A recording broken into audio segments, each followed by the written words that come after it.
Hoy hemos tenido una mala elección y eso nos obliga a partir de mañana a redoblar los esfuerzos. Así que a dormir y a empezar a trabajar desde mañana. A los que recomendaron que se vayan a dormir, les pido por favor que no se duerman más porque durmieron mucho tiempo y nos generaron un problema enorme. Cuando decimos que aprendimos es porque escuchamos a todos y porque hoy queremos representar absolutamente a todos.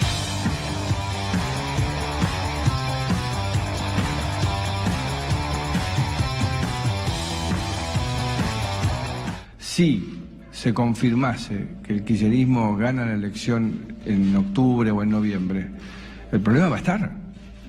Esto es solamente una muestra de lo que va a pasar. Esto es solamente una muestra de lo que va a pasar. Es tremendo lo que puede pasar. También hoy el mundo nos dio un mensaje. También hoy el mundo nos dio un mensaje. Tiene que ver con la probabilidad que gobierna el Frente de Todos. No podemos volver al pasado porque el mundo ve eso como el fin de la Argentina. El fin de la Argentina. Decirles que el presidente está en control.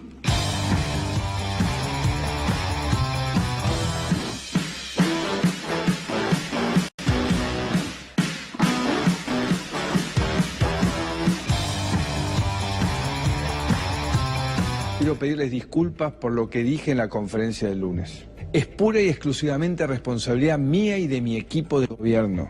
Estos que me parece que se creen los dueños de un país que detestan, evidentemente no les ha caído nada bien. No hay muchos Macri, ¿no? Digamos, supongo que es mucho más verdadero el que estaba enojado que el que pidió perdón. 3 años y medio es mucho tiempo y también es poco para reparar lo dañado que estaba el país. Y él me llamó y tuvimos una buena charla y manifesté mi voluntad de ayudarlo en lo que estuviera a mi alcance, teniendo en cuenta que yo solo soy un candidato a presidente, no soy un presidente electo. Macri y nosotros representamos cosas diferentes, tenemos miradas muy distintas del país y por lo tanto tampoco me es fácil que yo avale sus políticas porque no, si no, no hubiera sido lo que soy, un opositor. Hay personajes que en estos momentos están desapareciendo y se ha tomado una imagen de Jaime Durán Barba. Claro, esto es en el aeropuerto internacional de Ezeiza, el gurú ecuatoriano que abordó un vuelo... Mirá la militancia cómo lo despide. Rumbo a su país. Con fervor. ¿Sí? Mirá con qué fervor lo despiden. 3 días después de la derrota electoral. Invito a todos los candidatos a cancelar las acciones electoralistas por varias semanas. Que vamos por los votos de los argentinos, que vamos por el alma y el corazón de los argentinos, que vamos por el alma y el corazón de los argentinos.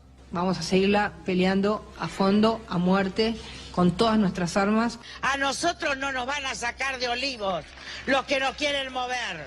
Nos van a sacar muertos, pero no nos van a sacar sino de pie. Y van a cambiar los votos. Hay mucha gente que está esquiando. ¿Entendieron, amigos nuestros? El verano europeo es divino y se está jugando el futuro de la Argentina. No le estoy hablando a los pobres. Estamos en las antípodas, pues si hay 2 personas distintas, eso somos Pichetto y yo. Yo era amiga del Gringo Soria que decía mi mujer me va a matar y lo mató. Bueno, entonces... Duelen las palabras de Guita hacia mi padre, ¿no? Hacia mi familia. Sí. Duelen porque mi padre, Gringo Soria, le tenía un gran cariño a Guita. Duelen ver las risas, escuchar las risas de ese auditorio lleno de irresponsables que están hundiendo hoy a la Argentina y que encima se rían de una tragedia familiar. La verdad, creo que deben estar muy desesperados y debe estar muy desesperada Lilita para jugar con la memoria de alguien que ella misma dice que era su amigo, ¿no? Pero la desesperación en esta gente los torna peligrosos. 4 de copa viene cantando. Bueno, no le puede cantar nada. Con el mayor respeto. Presi, con onda, ¿eh? 4 de copa. Ya está.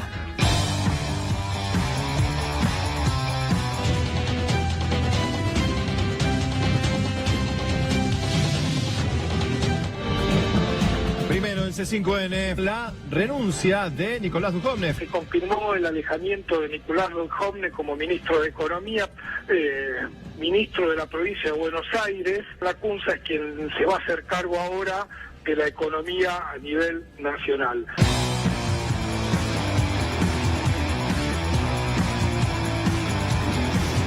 Hay algo muy impresionante de esto que cuando uno lo ve no deja de sorprender, que es el recorrido. Lo enumerábamos con Agis recién en el reportaje, lo vemos aquí, y tiene de alguna manera el mismo impacto. Uno es el presidente, bueno, váyanse a dormir, dijo que mañana hay que trabajar.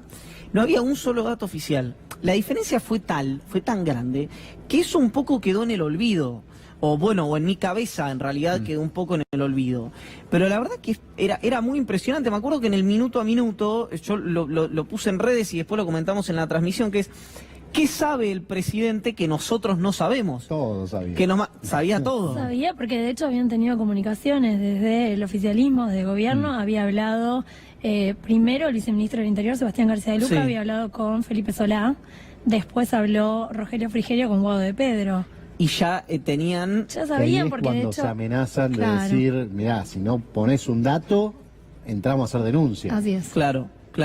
Bueno, entonces tenés ese recorrido. Después el segundo, que es cierto, es de una irresponsabilidad muy impresionante, y formó parte de una estrategia electoral del presidente, decir, ven, si votan a una opción que no es la mía, pasan cosas como estas. Que lo que subyace, o sea, cuando vos das vuelta a la página de eso es... no estoy tan conforme con que haya elecciones. Tal vez no es directo lo que dice el presidente, pero es, si un programa económico alternativo al mío, voy a provocar una crisis para que la sociedad, entre comillas, se dé cuenta de lo que pasa, hay algo que no machea con el sistema político en el que vivimos los argentinos. Lo que vos ves ahí es a un dueño de compañía cortando el diálogo con la comisión interna ante una medida que no le gustó. Digo, no es un mensaje de un jefe de Estado sobre un montón de variables que evidentemente no puede calibrar, porque el dólar se dispara la inflación. O sea, estrellás todo con tal de tener razón en la discusión. Es que es una posibilidad, ¿no?, que gane la elección la oposición de cualquier sistema. En general es bastante normal que cuando hay un oficialismo y puede competir la oposición puede ganar. Puede ser. Me parece que hay que ir muy hacia atrás para explicar este tipo de cosas. Ahora, lo que dice Gaby me suma a una cuestión más, que una vez lo dije y le cayó muy mal a un funcionario del gobierno que ya no está, que era, me genera cierta, no violencia a mí, es violento, esto que es lo que quiero decir, cuando un grupo de gente que está donde está, en buena parte porque tuvo la suerte de heredar, y lo digo descriptiva y no valorativamente, habla de mérito y de meritocracia.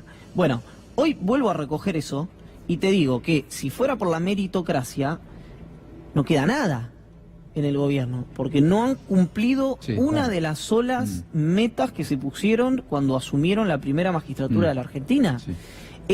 Hay que tener talento para errarle tanto, sobre todo en las cuestiones que en teoría era más apto el gabinete, que era la cuestión financiera, la cuestión económico-financiera. Fíjate que hasta el día miércoles, recién estábamos repasando en el informe, hasta el día miércoles no hubo un mensaje coherente del gobierno nacional diciendo, bueno, asociamos esto que pasó el domingo con el producto de nuestras políticas en general económicas o sociales.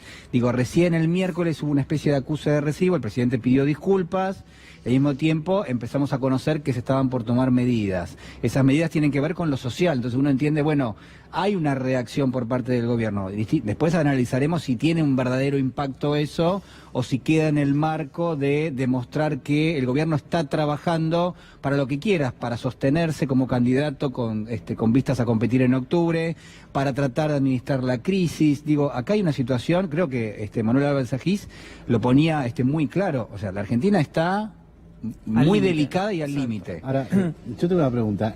¿Vimos un Macri genuino el lunes e impostado el miércoles? Digo, ¿el gobierno se puede llegar a ir sin llegar a entender de verdad qué pasó? Yo quiero decir, a mí me da la sensación de que el gobierno, incluso en el peor momento, sostuvo una de sus políticas centrales a lo largo de los últimos 3 años y medio, que es la erosión del salario. Fíjate que el presidente siguió devaluando la moneda, fue una orden política, está claro, digo, hoy lo sabemos, e incluso la paradoja de mencionarlo como una especie de consecuencia del mercado que él no podía controlar, cuando a todas luces después terminamos descubriendo que los montos eran bajos, que el presidente había dado la instrucción de dejarlo correr al tipo de cambio. Es decir, fíjate el grado de irresponsabilidad fuerte, porque no solamente el presidente en algún punto se corrió de la función que le corresponde, sino que además dijo, miren, lo que está pasando yo no lo puedo controlar. A mí hay algo de esto y te tengo que cerrar, Juli, porque me tengo que ir con Gaby al provisorio, pero al hablar de escrutinio provisorio, sí hay algo que veo como un éxito del gobierno, que es, estamos hablando de algo, de una gravedad enorme, de una gravedad enorme. Lo que contó Julián Guarino el lunes y el martes, lo que rubricó Martín Redrado en las declaraciones, y lo conversamos como si estuviéramos diciendo, bueno, la inflación de septiembre no dio lo que esperaba el INDEC, ¿no? Como si fuera algo normal de política económica. Hay una decisión deliberada del presidente de la República de dejar correr el tipo de cambio para darle una lección a los votantes de que esto ocurre cuando, según la Casa Rosada, votan mal, y lo conversamos como si fuera parte del paisaje.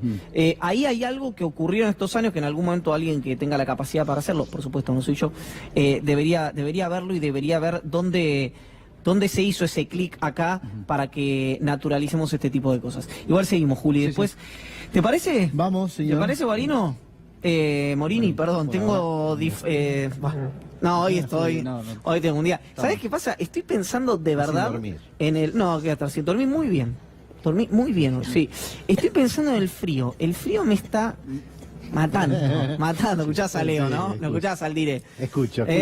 A Clemente. Bueno... ¿Cómo estamos? Bueno, bien, tenemos que hablar, lo hemos hecho prácticamente, como decías vos, desde el primer programa, del tema del escrutinio provisorio. Llegamos con la competencia entre empresas, después vimos las alertas de los expertos que de alguna manera, de manera más concienzuda, estaban alertando sobre cuestiones reales de que iban a ocurrir. No asusamos fantasmas, no hemos sido responsables. No hablamos de fraude. No hablamos de fraude, en realidad hablamos para decir que no era posible en cuanto a términos reales de que esto ocurriese. Tuvieron acá Esmaldones, Sebastián Uchitel. Y viste vos que esto es así, viste, denunciamos que está todo mal, ganamos, no denunciamos nada. Exacto. 0 denuncias en la justicia electoral a esta hora en la que estamos hablando respecto de irregularidades de peso en el proceso eleccionario de las PASO. Pero ocurrió un montón de cosas durante el camino al que nos tenemos que remontar para entender qué es lo que puede fallar en octubre también, si es que no se hacen correcciones. Y acá nos metemos en una especie de línea de tiempo, hacia atrás. Nos tenemos que meter no solo hacia lo que pasó una semana atrás, a esta misma hora, sino unos días antes. El 7 de agosto llegamos a la elección con todas las previsiones del caso referidas a la ausencia de verificación del software por parte de los partidos políticos y de la Cámara Nacional Electoral, y también a una serie de irregularidades en cuanto a la programación de ese software de Smartmatic que habían detectado por una vía totalmente alternativa los expertos informáticos que estuvieron sentados en este programa. Pero el 7 de agosto, a raíz de obviamente una presión ya muy fuerte de la Cámara Nacional Electoral, el gobierno, a través de la Dirección Nacional Electoral y del correo, le dicen a Smartmatic, entregue el código de la programación, entregue el software, 72 horas antes de las PASO. No 30 días, como decía la Cámara Electoral, sino 72 horas antes. ¿Qué pasó? Se entregó ese software, pero según lo que pudieron recoger los expertos, hay un dato, la Cámara Electoral lo tuvo, pero no lo puede abrir. ¿Por qué? Esto en términos sencillos. Porque requería un código final para desencriptar ciertas cosas de 32 dígitos. 16 los tenía el correo, 16 los tenía la DINE. Como nunca juntaron esas claves, la Cámara Electoral tuvo los elementos, pero jamás pudo entrar en el sistema. ¿Pero por qué, Gaby? Porque nunca se aportaron. Nunca se aportó realmente el código fuente del software utilizado el domingo. Se hizo como que se aportaba, el acto formal estuvo, de hecho lo tuvieron en la mano, pero en la instancia final de correr capa tras capa tras capa para ver de qué estaba hecho, le faltó la última contraseña, por así decirlo, que estaba dividida en 2 claves de 16 dígitos cada una que tenían que juntarse para que esto acceda. Esto como dato adicional, para nosotros fue transparente el asunto, no vimos nada de todo esto. El 10 de agosto, que era sábado, 24 horas antes de las PASO, y nosotros lo comentamos al comienzo de la transmisión aquí cuando debían empezar a fluir los datos, bajó la orden para los data entries que estaban ubicados en los dos centros de carga para que los telegramas con datos ilegibles fuesen cargados como 0. ¿Esto qué indicaba? Que si lo que antes hubiese sido un telegrama objetado o un telegrama que tenía que tener otro tipo de revisión, esto pasaba porque se ingresaba como 0 el dato no legible. Obviamente esto terminó compensando a cualquiera de las fuerzas, no fue contra una o contra otra, porque dependía de cómo se leyera la transmisión de esa cuestión. Básicamente porque había la intención de generar lo que era un mayor porcentaje de carga. Viste que te dijeron, esta va a ser la elección más transparente del mundo, vas a ver que sale todo bien. ¿Por qué? Porque se quería traspasar ese 94-95% de carga de siempre y llegar lo más cerca del 100%. Cuando vos no podés leer el telegrama, lo que ocurre es que ese telegrama no lo podés cargar. Ahora, si ese telegrama le pones 0 y el otro equipo le pone 0 y machean los dos ceros, esa información se carga y ese telegrama se ingresa. El 11 de agosto, o sea, el mismo día de la elección, a las 12 horas, en pleno acto eleccionario, la jueza María Servini se aviva de una cosa, en realidad, a instancias del Frente de Todos. Y dice, pere. Vamos a hacer lo siguiente. Ustedes van a publicar los datos recién cuando esté ingresado el 10% de Ciudad de Buenos Aires, Provincia de Buenos Aires, Provincia de Santa Fe y Provincia de Córdoba. Antes nada. El gobierno ahí se quedó medio azorado, no entendió la jugada, pero evidentemente tenía que cargar los distritos más populosos primero para tener una base consolidada que diese una tendencia más o menos aceptable de cómo iba a seguir el acto. ¿Qué pasó? Después casi es lo que vimos en la cuestión. A las 20 horas, 2 horas después del cierre de mesa y 60 minutos antes de la difusión de los resultados, empiezan los errores de visualización por parte de los fiscales informáticos que estaban en el centro de cómputos. Ahí es donde se empieza a caer el sistema, pese a que estaban ingresando teóricamente las cargas de los datos de los telegramas. La pregunta, ¿se cayó? Se cayó intermitentemente y el periodo más amplio fue por media hora. No lo tiraron, se cayó. No, se cayó. Se cayó fruto del propio error e improvisación que ya domina todo lo que fue el proceso de Smartmatic. 11 de agosto, día de las PASO, 22:25. Es la hora en la que sale a hablar el presidente. 1 hora y media desde la difusión de los resultados, el horario, límite a partir de las 21, y 4 horas y media desde el cierre de los comicios, es decir, desde que cerraron las mesas y empezaron a transmitir a través de los escáneres. Sale el presidente y dice, váyanse a dormir, no pasa nada, no hicimos buena elección, descansen. No había un solo dato, ellos sí tenían todos los datos. Este es el cruce que antes con Gaby graficábamos entre la gente del Frente de Todos y Frigerio, que les decía, aguanten un poco más, sale el presidente a hablar y ponemos los datos. Dicho y hecho, 22:30, 22:29 aparecen los primeros datos y aparece el 50% de la carga. Es decir, que ya se había superado holgadamente lo que había dicho Servini de Cubría, con lo cual la excusa de no llegamos al 10% que nos pidió la jueza no ha lugar. A ver, traduzcamos esto. La jueza había dicho tiene que estar el 10% de los distritos que vos acabas de mencionar. El presidente sale a hablar y 5 minutos después se difunden los datos oficiales con el 50% de las mesas cargadas. De todas las mesas cargadas. De todas las mesas. Con lo cual, aritméticamente te daba que Provincia de Buenos Aires, Ciudad de Buenos Aires, Córdoba y Santa Fe ya tenían holgadamente el 10%, bien. Con lo cual no había necesidad de esperar tanto. Y entonces una jugada política. Bien, perfecto. La jugada para salir sin el zócalo debajo y sin el presidente con un número real. Obviamente, institucionalmente esto impacta.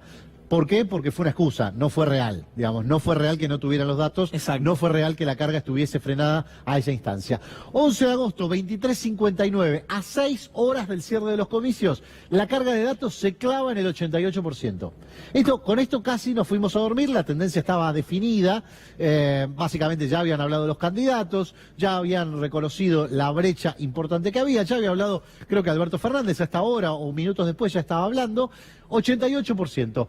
Así nos fuimos a dormir, esa fue la realidad.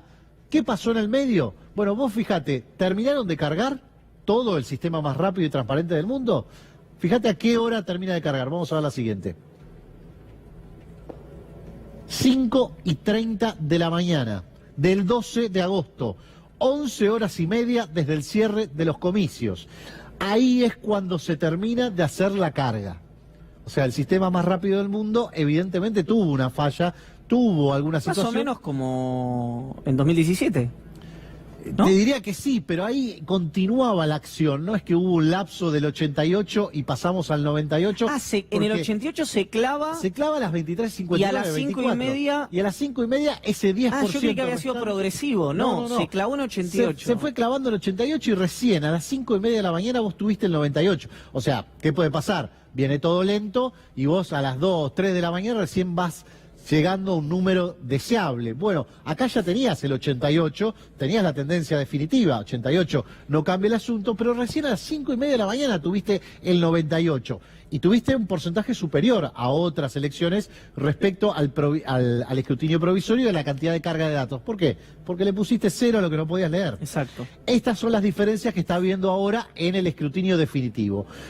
¿Diferencias sustanciales? No, por eso el fraude K fue muy gracioso. Yo creo que en realidad el discurso de Carrió es más político, es más de coaching que de otra cosa, es cohesionar a los propios que son más pausibles del desánimo y que eventualmente podrían llegar a caerse respecto a lo que es la fiscalización de lo que va a ocurrir en octubre. Hablás del famoso hashtag fraude K, que claro.